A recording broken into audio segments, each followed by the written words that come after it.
सो जय श्री राम, हर हर महादेव सभी को। Welcome back to the channel guys. So this is Palak Mishra and this video is for B third semester students. English के लिए है ये वीडियो। इसमें हम लोग कुछ टर्म्स को डिस्कस कर रहे थे, बहुत सारे टर्म्स को ऑलरेडी डिस्कस कर चुकी हूँ मैं। तो आज चलिए पेरीफ्रेसिस समझते हैं कि आखिर होता क्या है। ठीक है, so it is a Greek phrase. ठीक है, ग्रीक वर्ड नहीं, ग्रीक फ्रेज। ठीक है, कुछ लोग मतलब नहीं होता, एक आइडियोलॉजी सेट हो जा रही है कि हर कुछ ग्रीक से आ रहा है, तो कुछ नहीं भी है तो बंदे ग्रीक वर्ड के बदले ग्रीक फ्रेज के बदले ग्रीक वर्ड लिख के चले आते हैं, उसका भी मार्क्स कटता है। ठीक है, तो ऐसा मत करना। So periphrasis basically is a Greek phrase जिसमें थोड़ा सा मैं जूम कर देती हूँ। देखिए, पेरीफ्रेजीन से ये वर्ड आया है, जिसमें peri that means prefix and prefix है ये, इसका जो पेरी है जो इम्प्लॉय कर रहा है क्या, राउंड अबाउट, यानी राउंड अबाउट इसका मतलब होता है। और फ्रेजीन का मतलब होता है टू डिक्लेयर, तो इसका मतलब क्या हुआ, टू डिक्लेयर राउंड अबाउट। अब समझते हैं। It is a type of a rhetorical device. ठीक है, तो जो पेरीफ्रेजीन है, पेरीफ्रेसिस सॉरी, वो एक रिटोरिकल डिवाइस है जो कि एम्प्लॉयड होता है by literary artist, in which basically इसको आर्टिस्टिक वर्क है, ये रिटोरिकल डिवाइस है जिसको यूज़ किया जाता है to make the use of excessive and longer phrases. जैसे कि जो हमारे एक्सेसिव और लॉन्गर फ्रेजेस होते हैं उसको यूज़ करना, वो एक मीनिंग जो ट्रांसमिट कर रहा है, which could be conveyed through few words. Basically इसका मतलब ये है कि कुछ वर्ड्स, मतलब ये एक आर्टिस्टिक इफेक्ट क्रिएट करने के लिए किया जाता है। कोई वर्ड है जिसको आप सिंगल लाइन में डिफाइन कर सकते हो, उसको आप जो है ना एक लेंदी लाइन में बता रहे हो, यानी खूब घुमा के बता रहे हो, जिसका मीनिंग सिंपल से आप बोल सकते हो। जैसे मान लो अगर आप कहना चाहते हो कि ही गोज़ टू स्कूल, उसको आप डिफरेंट तरीके से बता रहे हो एक आर्टिस्टिक इफेक्ट क्रिएट करने के लिए, दैट इज़ सिंपली। और इसका मीनिंग बहुत सिंपल होता है। आपको जब आप पूरा लाइन पढ़ लोगे तो उसको पढ़ के आपको लगेगा कि यार ये तो बहुत सिंपल लाइन है, झूठी का इतना बड़ा सेंटेंस लिखा है,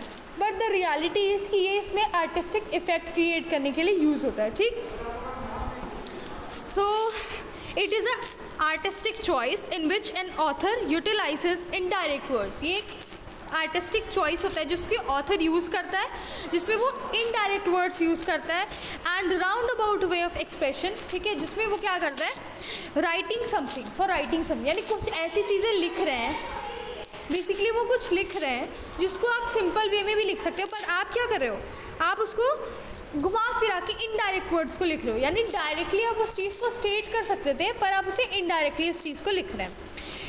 ओके, बहुत ज़्यादा घुमा के बता दिया, सिंपल मैं भी बताती हूँ। So basically it is a kind of a वेर्बोसिटी।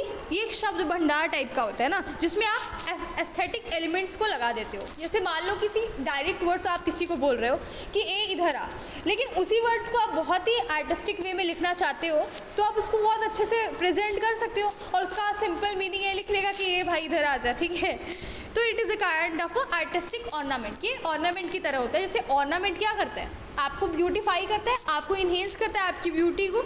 उसी तरीके से इंग्लिश में जब इसका वर्ड यूज़ हो, मतलब पेरीफ्रेसिस का यूज़ होता है, तो ये भी एक आर्ट एस्थेटिक जो है इफेक्ट क्रिएट करता है और ऑर्नामेंट की तरह उस सेंटेंस को ब्यूटीफाई कर देता है। ठीक है, जो इम्बेलिश करता है the language of poetry in a beautiful manner. ठीक है, by producing magnificent effect to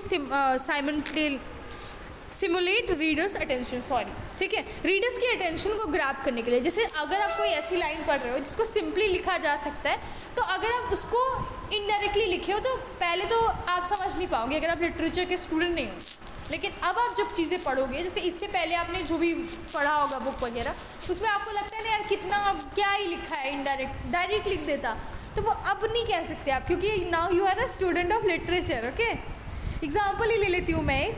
ये लाइन विलियम शेक्सपियर की है, When that fell arrest without all bail shall carry me away। अब इस लाइन में देखिए, ये लाइन कितनी लंबी चौड़ी है, लेकिन इस सिंपल लाइन का मतलब है इसमें डेथ की बात हो रही है। ठीक है, यानी Shakespeare is talking about death, तो वो लिख सकते थे कि डेथ के बारे में सिंपली डायरेक्टली स्टेट कर सकते थे, बट ये लाइन को पढ़ने के बाद बंदे 1 मिनट के लिए रीडर का अटेंशन ग्रैब होता है कि इसका मतलब क्या हुआ। When that fell arrest without all bail shall carry me away, तो क्या है ये, this is talking about the death. Okay, so I hope आपको समझ में आ गया होगा, and thank you so much for watching this videos. For more videos subscribe to the channel. जय हिंद।